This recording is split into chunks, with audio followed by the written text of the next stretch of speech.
Ayan, hello. Tuesday morning po. Ayan, so ngayon magluluto po tayo. Papakita ko po sa inyo paano po ako magluto ng ayan. So, yan, tinulang isda. Ayan, o, diba? So, ito po yung ating magiging isda. So, bali dalawa po yan. Pinagpuputol-putol. So, ganyan. So, ayan, nagpakulo na po tayo ng tubig. So, ilagay na po natin yung pinakaunang mga sangkap. Ayan, kamatis, sibuyas, yung ating tanglad, syempre, from my garden, at yung ating luya. Ayan, isabay-sabay na po natin yan sa paglagay. Ayan, dahil kumulo na po yung ating tubig. Ayan, so, dahil mabilis na po, no? Ayan, kumulo din po kaagad. So, ayan.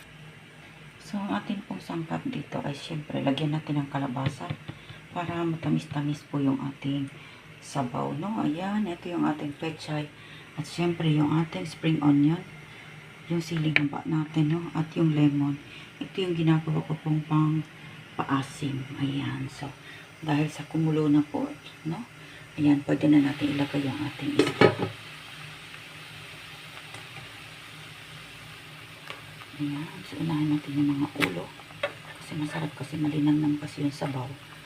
Pag ulo po yung ating niluto, no? Dadamihan na rin natin para hanggang mamaya. Ayan.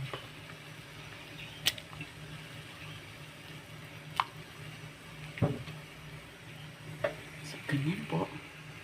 Ayan, so, pagdagan pa natin ng isa. So, takpan ulit.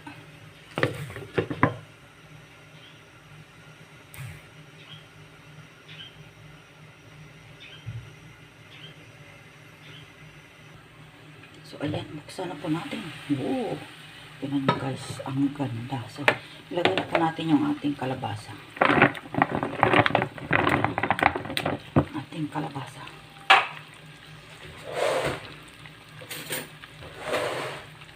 Ito, may balat pang konti. So, ayan. Kalat lang po natin, no? Mabilis lang naman yung maluto yung ating kalabasa. Try natin ang sabaw. Hindi ko pa ito nilagyan ng asin. Pero talagang matamis na po. So, ilagay na po natin yung ating sibuyas. At yung ating siling haba. Ayan. So, takpan ulit.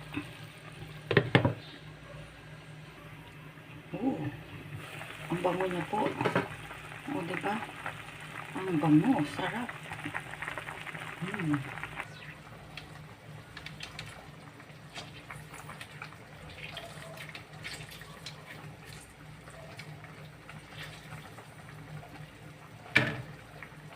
Ang siling pampaasim.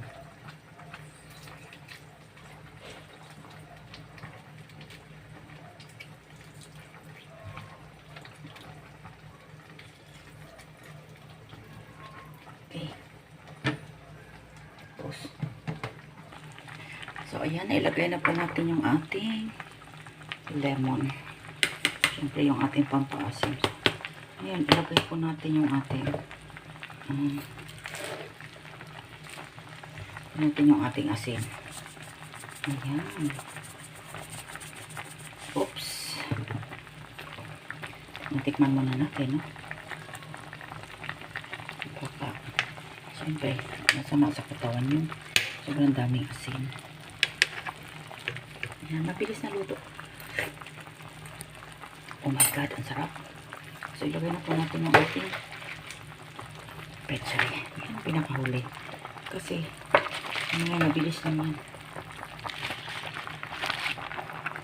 Ang bango po. Talaga. So, yan na po, pinakasimpleng ulam, no? Lutong bahay na ating ginawa ngayong araw. So, takpan po natin. Ayan. Thank you for watching, guys. Bye-bye.